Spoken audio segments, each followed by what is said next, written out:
worsen the situation inside Somalia. This is not Week 6 of Operation Linda Inchi, and all eyes continue to be on the Kenyan Defense Forces, who have made remarkable strides in the ongoing military incursion into Somali to rid it of Al-Shabaab elements. Please welcome to today's update on the status of Operation Linda Inchi. And after what has been an eventful week at the war front on land, air and sea, Ulinzi wa usalama hasa katika nyakati za kama leo sio wanajeshi peke yao, sio ya polisi peke yao, ni watu wote kwa jumla. The military has appealed to the Kenyan public to realize the importance of embracing patriotism in a bid to streamline the efforts of the operation, outlining that for the war to be successful, adherence to the law is paramount. Mchango wa msingi kabisa ambao ni muhimu sana, nadhani kwamba sio kulipa kodi wala kulipa ushuru.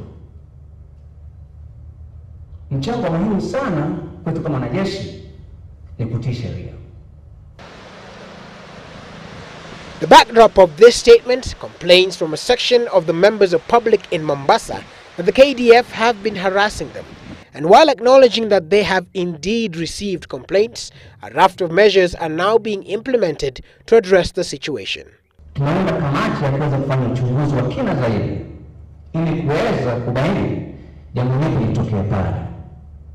Coupled with this, the Kenyan government has announced its willingness to join AMISOM troops in Somalia, provided the scope of their mandate is changed.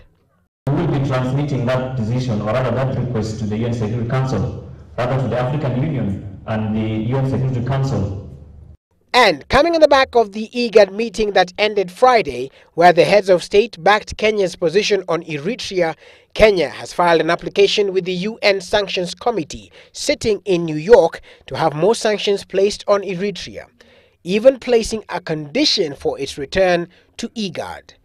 For Eritrea to be considered as a member of the IGAD family, it must be seen to be contributing to the stabilization of Somalia.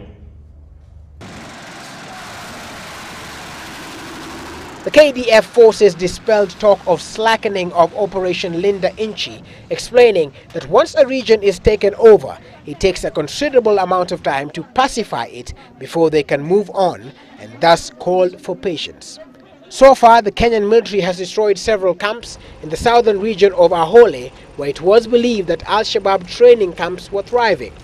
Parts of the north, central and south regions are all now a controlled environment. Willis Raburu, Citizen Weekend, Nairobi.